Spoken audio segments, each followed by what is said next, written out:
Doncs no és habitual tenir en un plató una persona que en aquests moments és el cap dinàstic d'una casa, de la casa Borbó-Parma. No és habitual poder parlar amb ell de com veu el món, de com veu els models d'estat, de cap a on creu que s'adreça el futur que tenim entre mans, i avui tenim la sort de poder-ho fer. Parlarem amb Carles Huc de Borbó-Parma. És doctor en dret per la Sorbona de París, en ciències econòmiques per Oxford. Va ser 20 anys professor a Harvard. Actualment viu a Brussel·les. Dèiem que, com a cap de la dinastia Borbó-Parma, va ser naturalment representant de la branca carlina, que des de l'any 1833 i fins als anys 70 van ser pretendents de la corona espanyola. Ha vingut a Catalunya per presentar el llibre El patrimoni heràldic de la casa Borbó-Parma. Buenas noches. Buenas Bienvenido noches, a Nit al Día. Decíamos que no es habitual poder conversar con una persona que tiene la experiencia que usted tiene histórica y el rol que usted ha jugado, pero aparte que mira hacia el futuro, pues las cosas que nos afectan a todos. Si le parece, antes me gustaría situarnos en lo que ha representado usted como el pretendiente de los carlinistas a la corona española, ¿no? ¿Qué significó aquella época en que se barajó la posibilidad que Franco confiara a Carlos Hugo de Borbón-Parma la posibilidad de sucederlo, como hizo luego con Juan Carlos? Bueno, yo creo que en primer lugar no es una cuestión de ser pretendiente. Yo creo que soy heredero de una de las dos ramas de la dinastía española, que ha representado históricamente no solamente un conflicto dinástico, pero sobre todo un conflicto político de concepción del Estado. Y ahí estaba el conflicto con Franco. Franco quería una continuación de su régimen y yo quería, de alguna forma, una ruptura con las características del régimen. Y eso lo expresó usted. Usted se entrevistó una vez con él, ¿verdad? En el año 64, creo. Sí.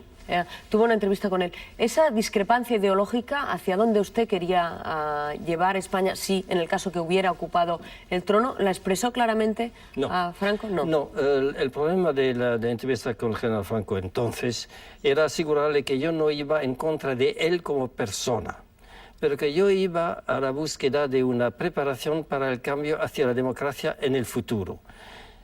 Porque el problema que yo veía no era el problema personal de Franco, aunque lo fuera. En la realidad era que el sistema del general Franco había eliminado todo diálogo político dentro de la sociedad española, con lo cual la preparación a un planteamiento democrático le faltaba el diálogo interno a la sociedad. Es esto de lo que habló con el general Franco.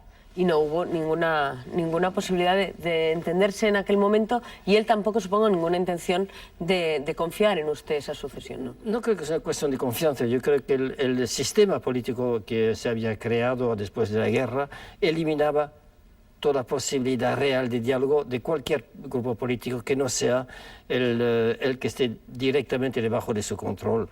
No creo que había otro elemento importante para él que su convicción de que la democracia era casi inevitablemente el caos que él había conocido cuando era general en la época de la República. A pesar de ello, los carlistas años antes habían organizado un acto en el que usted vino a España, entró clandestinamente en España, y en Motejura justamente hizo un acto de presentación y fue aclamado por los habitantes y por los partidarios carlistas. ¿En aquel momento usted pensó que había alguna posibilidad de cambiar las cosas en un futuro próximo en España? Sí, claro. Yo creo que no se hace ninguna cosa si uno no cree que se puede cambiar la realidad. En aquel entonces yo quería dos cosas. Uno, abrir el campo a un diálogo político a nivel de todo el Estado español. En segundo lugar, reconstruir el partido carlista que había sido literalmente destruido, porque al final de la guerra se encontró en la peor de todas las situaciones. Se encontró en el campo del vencedor, pero vencido políticamente. Entonces había que reconstruirlo. Y la presentación mía, mi padre me pidió entrar en España, hacerlo en Montejurra, ¿sí? Era esto, era iniciar un proceso de reconstrucción interna y un proceso de apertura del carlismo y de la sociedad española a un diálogo político. Usted abandonó la militancia en el Partido Carlista en el año 79, si no lo tengo mal entendido. ¿Por qué la abandonó y en qué ha quedado el carlismo? El año 79, no 69. No, 79. El Partido Carlista como partido político con una ideología fue una creación que hicimos al inicio de los años 70, porque debido a la construcción de tipo político en Europa, un partido político tiene que tener una ideología. Antes el partido carlista era un partido monárquico y dinástico, con unas ideas políticas, especialmente en materia de construcción del Estado, pero sin gran precisión en cuanto a las estructuras de tipo sindicales y sobre todo en cuanto a la construcción de un diálogo político interno al partido. Y yo creía esencial que hubiese este diálogo interno al partido y que la concepción del Estado fuese reflejo de esta pluralidad de ideas que hay y debe de haber en la sociedad. No es ese concepto de cómo debe ser el Estado. Usted siempre se ha manifestado federalista. ¿Por qué cree en el Estado federal? Bueno, es que yo lo que no creo es en el Estado-nación. Yo creo que esta visión de que todas las libertades están colgadas de un gancho que es el Estado nacional es un error. Yo creo que todo Estado sólido está apoyado en la base, surge de la base para culminar en la cumbre y no baja de la cumbre para apoyarse en la base. La visión soviética es esta. Parte de la cumbre para apoyarse en la base. La visión francesa de la Revolución Francesa es la misma. Parte de la cumbre para apoyarse en la base, aunque invoque lo contrario.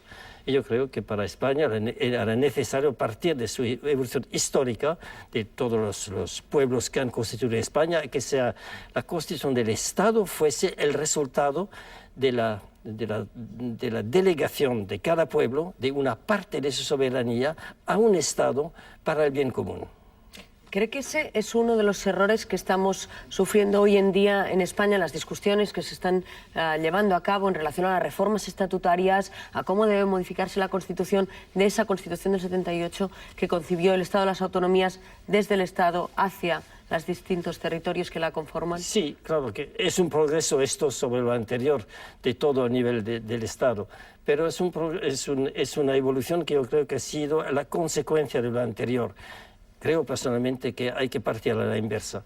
Y no se trata de un separatismo, se trata de una unión creada sobre una base común que son las regiones o los estados o los estados históricos que ha habido en España y que han constituido la unidad delegando una parte de su autonomía, de su poder o de su soberanía a un centro para el interés común. Creo que esta visión de abajo arriba es mucho más sólida que la visión de arriba abajo, porque la visión de arriba abajo quiere decir que arriba hay los que saben todo y lo deciden todo e incluso os conceden unos derechos, mientras que lo otro es una visión de que existen los derechos anteriores al Estado y que delegan al Estado unos derechos especiales, que eso se verá en la Unión Europea también.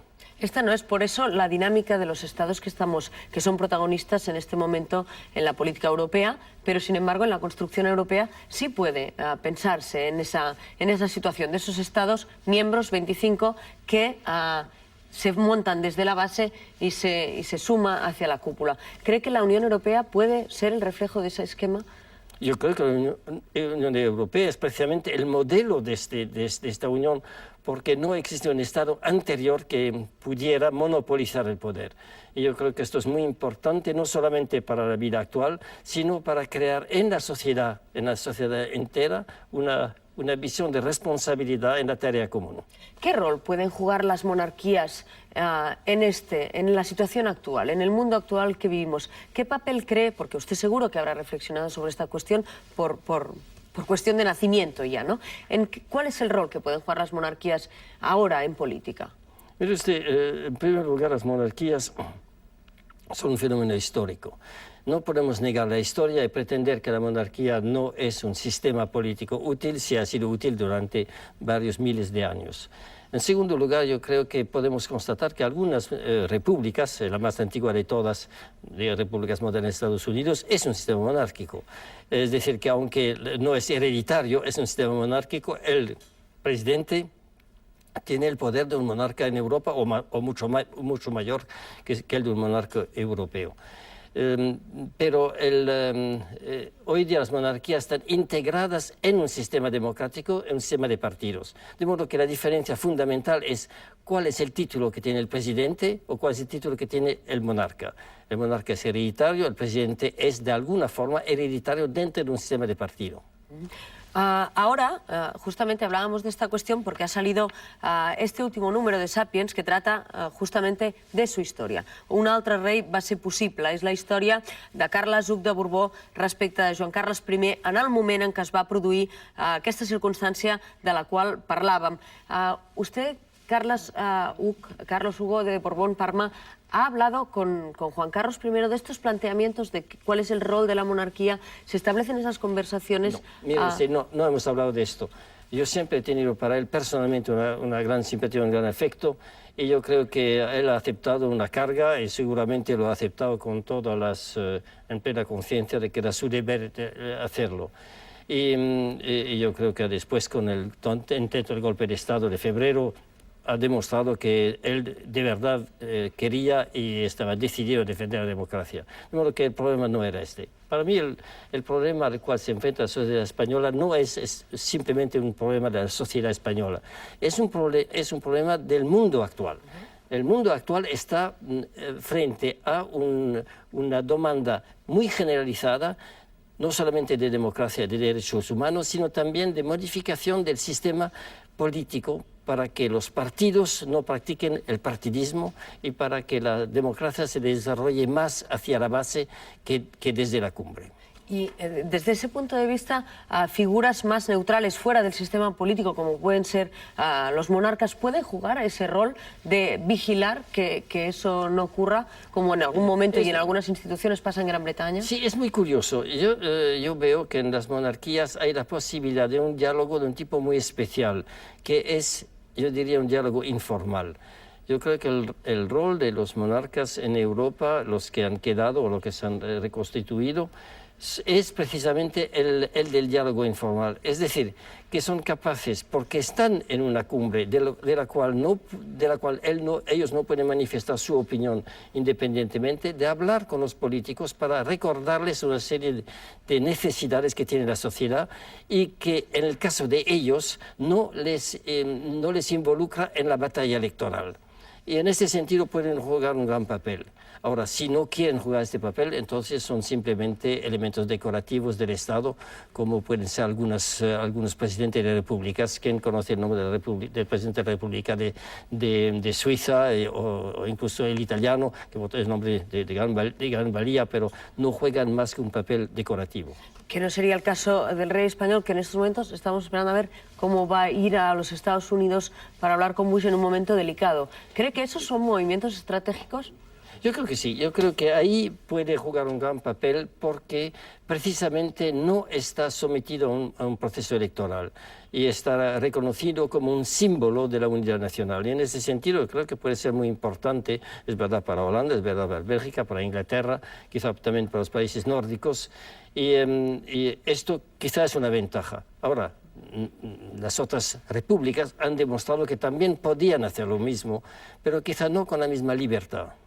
¿A partir de qué momento Carlos Hugo de Borbón-Parma se renuncia mentalmente? Porque renunciar oficialmente no han renunciado nunca a los derechos sobre la corona, ¿no? No, no. Naturalmente que no. Y no tienen pensado hacerlo, ¿no? No, don Juan Carlos tampoco ha renunciado a sus derechos sobre la corona. Anterior. Nadie ha renunciado a nada, pero todo el mundo se respeta. Esto es lo importante. Entonces, ¿a partir de qué momento usted empieza a mirar la vida hacia otros objetivos, naturalmente, y uno de ellos es reflexionar, impartir clases, estudiar sobre el futuro de esa sociedad desde Bruselas, que es desde donde usted vive? ¿En qué momento deja de pensar en España como un presente que le afecta, ¿no? Bueno, mire usted, el mundo tendrá dentro de 25 años 9.000 millones de personas. El mundo desarrollado, es decir, Europa, Estados Unidos, Japón y algunos otros países desarrollados, representará 1.000 millones de personas.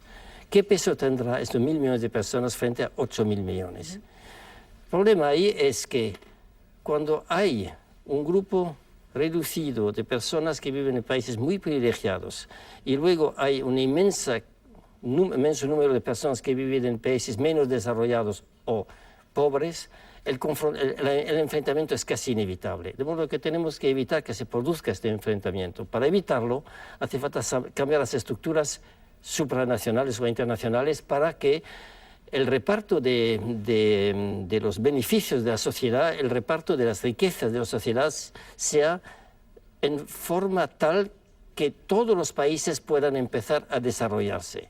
No se trata de que todos los países lleguen al mismo nivel, pero que ninguno de los países pobres, que son más de la mitad del mundo, no vean al final del túnel una luz. Una de las cuestiones que le preocupan a usted justamente es la globalización, los aspectos negativos que puede tener por ese desequilibrio. ¿Cómo se puede luchar cuando se oyen críticas justamente contra las personas que se oponen a los movimientos de globalización? ¿Cómo se puede racionalizar esa globalización para que estén premiados de algún modo los valores positivos que nos aportan, ¿no? Bueno, muchas de las gentes que critican la globalización tienen razón. Tienen razón porque la globalización que ellos han visto ha sido la globalización financiera que se ha hecho de un modo salvaje, sin ningún respeto a los derechos ni a los intereses de los países pobres o de los países menos desarrollados, es solamente en función del interés, al fin y al cabo, de grandes grupos financieros mundiales. Entonces la crítica es perfectamente justificada. Pero lo que no está justificado es estar en contra de la globalización porque estamos dentro. El mundo está globalizado, que lo queramos o no. El problema hoy en día es cómo lo organizamos. La visión hace 20 años era que la globalización era la ruptura de las fronteras nacionales y al fin y al cabo un intercambio internacional. Hoy está claro que el intercambio internacional no es la solución, porque hace falta que haya una autoridad supranacional para que estos intercambios estén en función de los intereses de todos y no solamente de los países más poderosos. La gran diferencia es que globalizar el sistema político no es el romper las fronteras nacionales, es dar a todos los países una parte, pedir a todos los países una parte de su soberanía, darlo a unas instituciones supranacionales para el interés común del mundo. Lo mismo que en España, yo creo que el problema de la construcción del Estado es partir de las sociedades infrasoberanas, las sociedades que existen en el país, los países, pueblos, ex naciones que constituyen España, para delegar poderes al Estado. Lo mismo, los Estados europeos tienen que delegar a un poder europeo ciertas funciones que solamente pueden ser resueltas a nivel europeo, y Europa tendrá que delegar a algunas instituciones globales o mundiales algunos poderes para que pueda funcionar. Pero justamente ese ente supranacional, que supongo que la referencia inmediata es las Naciones Unidas, es difícil de arbitrar, es difícil de que funcione correctamente cuando hay algunas decisiones clave en las cuales hay algunos países que tienen derecho de veto, ¿no? Bueno, el problema del veto es un problema histórico. Son 4 países que tienen el veto, es una cosa absurda. Hoy en día no corresponden a nada. Y los vetos van a desaparecer probablemente dentro de poco tiempo. ¿Usted cree que eso es posible? Sí, yo creo que sí. Se quedarán como un veto relativo, es decir, en caso de dudas podrán dar tener un cierto poder. Pero esto no es el problema. Para mí el problema es que las Naciones Unidas tienen que tener un ejército mundial para que los problemas que existen efectivamente en el mundo se resuelvan no por la acción de un gobierno, hoy día los Estados Unidos, que son los únicos que tienen capacidad de acción militar mundial, y no es justo que los Estados Unidos tengan este poder ni esta responsabilidad, porque es un arma de 2 filos, es un arma para ellos y un arma contra ellos. Y puede ser muy grave en el mundo futuro que haya un país que tenga este poder dominante para el mundo y para los Estados Unidos. La segunda cosa, las Naciones Unidas tienen que desarrollar un poder de decisión que no sea puramente un poder de decisión de asamblea. Si no existe un mecanismo gubernamental, aunque sea mínimo, pero gubernamental, es difícil que funcione. Y por fin hace falta un sistema de organización de la economía, un sistema financiero supranacional, que puede ser el Fondo Monetario Internacional o el Banco Mundial, que pueda realmente tomar sus decisiones sobre los grandes problemas financieros del mundo y no dejarlo a la vagancia de los grandes grupos financieros que al fin y al cabo sirven su propio interés porque es su naturaleza de servirse. Vamos de lo grande a lo pequeño. Usted vive en Bruselas, pero ha tenido una gran relación con Cataluña, con el País Vasco, con Navarra, que son zonas donde los carlistas han sido fuertes y tradicionalmente han tenido una fuerte implantación, representación. ¿Cómo se ve desde Bruselas estas naciones históricas y su representación dentro de ese mundo global del que hablaba? Bueno, en Bruselas existe una representación de las regiones europeas, regiones que existen en Italia, en Alemania, en Holanda, en Inglaterra, en Francia y en España. De modo que mismo desde Bruselas la realidad de las regional, no nacional, está. ¿Pero es anecdótica o es tomada en cuenta o es observada como un problema? Yo creo que de momento está un poco bloqueado por el aspecto del poder nacional o de la soberanía nacional, de momento. Pero no se olvide usted que la soberanía nacional se está evaporando hoy en día y rápidamente. De modo que lo que era soberanía hace 10 años ya no lo es hoy, dentro de 10 años no lo será. De modo que todas esas realidades que existen dentro de todos los países europeos y en el mundo, dentro de todos los países del mundo, será una realidad dentro de 10 o 15 años que probablemente habrá puesto un fin al Estado-nación. Habla con mucho convencimiento de algunas visiones de futuro. Por ejemplo, la desaparición de la soberanía nacional en los estados, cuando seguramente los espectadores que nos ven pues siempre tienen esa imagen de los jefes de gobierno que se reúnen y que son finalmente los que toman las decisiones, o de esa posibilidad de un solo ejército bajo las Naciones Unidas y de la desaparición de derecho de veto. Son imágenes muy contundentes. ¿Qué le hace pensar que va a ser tan rápido la transición cuando la guerra en Irak nos da pruebas de todo lo contrario, o la formación de la Unión Europea y la toma de decisiones van en la dirección opuesta, ¿no? La fuerza de los Estados en esa negociación. Bueno, si usted me permite contradecirle, yo le diría que la Unión Europea demuestra precisamente que existe cada vez más la necesidad de una delegación de poder desde los estados, antiguos estados nacionales, hacia un poder europeo. Europa misma inevitablemente planteará el problema del no monopolio del poder de las grandes potencias, inevitablemente, porque en primer lugar dentro de Europa hay 2 países que tienen el derecho, o 3 países que lo tendrán cuando Rusia estará integrado en la Europa del futuro, de modo que el problema del veto tendrá que eliminarse porque se hace totalmente irracional. Y yo creo que no es cuestión de seguridad de que ocurra, sino cuándo va a ocurrir. Y yo creo que está ocurriendo, de hecho, todos los días que los poderes de los estados se está mermando, que hay delegación de poder a nivel superior, esto a todos los niveles, incluso dentro de los estados, de modo que no soy un profeta. Soy un observador y yo veo que esos corrientes existen dentro de la sociedad. Usted ha venido a Cataluña a la presentación de ese libro que nos trae el patrimonio heráldico de la Casa Borbón Parma. ¿Cómo vive ese discurso que usted tiene, siempre mirando al futuro, y ese patrimonio personal, histórico, esa vinculación con la Casa Borbónica, ¿no? Bueno, las órdenes históricas tienen un valor simbólico. Ahora, un valor simbólico no quiere decir un valor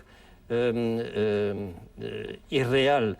Quiere decir, la palabra símbolo quiere decir que une, que es visible y une. Yo digo, por ejemplo, un ejemplo típico de un valor simbólico es la bandera nacional. Para muchos países tiene este valor simbólico, representa el pasado, el presente y el futuro de la unidad nacional. O el himno nacional es otro valor simbólico. Las antiguas órdenes jugaban en el pasado la función de que hoy serían, o llamaríamos, las ONGs. Lo que pasa es que eran históricas, es decir, que su desarrollo no era momentáneo, sino más o menos permanente. Y así agrupaba a gente de toda Europa en una época donde la evolución histórica era lenta. Por lo tanto, podía ser histórica, es decir, atravesar las generaciones, era transgeneracionales. Hoy día estamos en un fenómeno de aceleración histórica. El valor simbólico queda. Yo creo que las órdenes que tenemos o que tenemos en nuestra familia van a servir para esto, agrupar gente que tiene como visión cómo cambiar el mundo, no en lo inmediato, sino en lo más permanente.